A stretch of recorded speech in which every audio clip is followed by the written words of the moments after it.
Afinal de contas, por muitos anos, acreditamos que a sociedade brasileira já havia se acostumado com o sistema tributário caótico.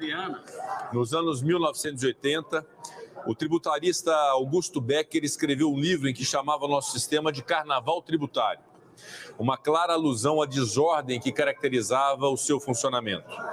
Havia concordância de que os tributos sobre bens e serviços, o IPI, o PIS, o COFINS, o ICMS e o ISS eram técnica e operacionalmente ruins, mas a mudança parecia impossível. Afinal, no afã de realizar essa mudança, o Brasil enfrentava dificuldades para obter consenso e para estabelecer regras de transição. Não se vislumbrava a transição de um sistema para o outro. Um novo sistema, com arrecadação equilibrada, parecia impossível. A verdade é que havia um sentimento de insegurança em sair desse sistema que, curiosamente, traz tanta insegurança jurídica. A princípio, o sistema atual foi idealizado para ser uniforme. Ocorre que a distribuição de competências da Constituição Federal de 1988 provocou a instituição de verdadeiros puxadinhos tributários para atender a demandas extras fiscais e adequar a tributação do consumo à capacidade contributiva individual ou setorial.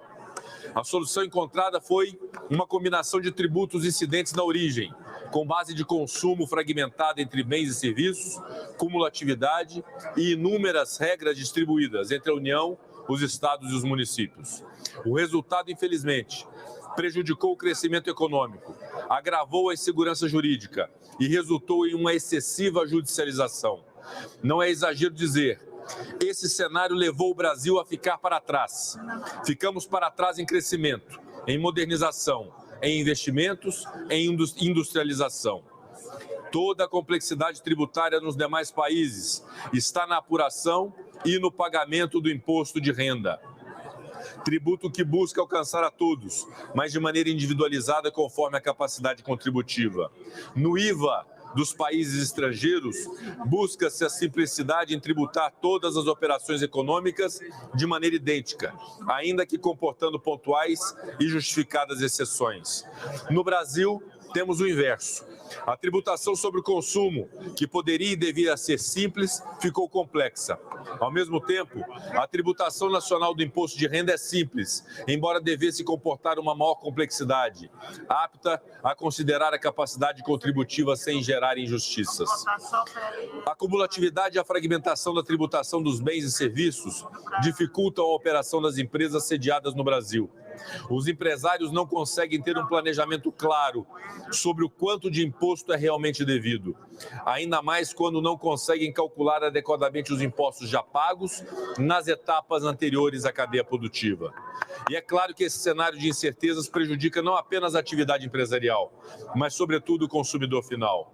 Diante de tantas desvantagens e complicações do sistema vigente, e mesmo com tanta dificuldade para chegar ao novo texto equilibrado e focado na justiça fiscal, na modernização e na desburocratização, a reforma tributária se impôs.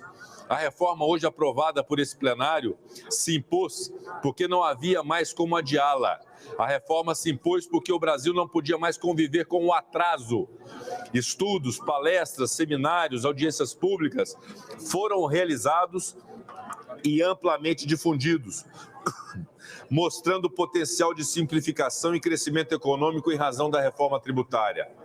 O amadurecimento do debate foi fundamental para que a população, as empresas, os entes federados e os entes públicos pudessem entender a necessidade da reforma.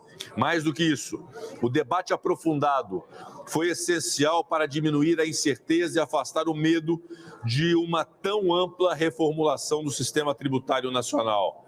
A PEC 45 de 2019, de autoria do deputado Baleia Rossi, representa uma iniciativa crucial para simplificar o emaranhado tributário brasileiro. Ao consolidar inúmeros tributos em apenas 3, o imposto sobre bens e serviços, a contribuição sobre bens e serviços e o imposto seletivo, o texto vai reduzir a complexidade burocrática, o que possibilitará às empresas concentrar recursos e esforços em seus negócios principais, fomentando a inovação e estimulando o crescimento econômico. É importante que se diga, não se trata apenas de uma redução na quantidade, mas de uma mudança qualitativa dos tributos brasileiros.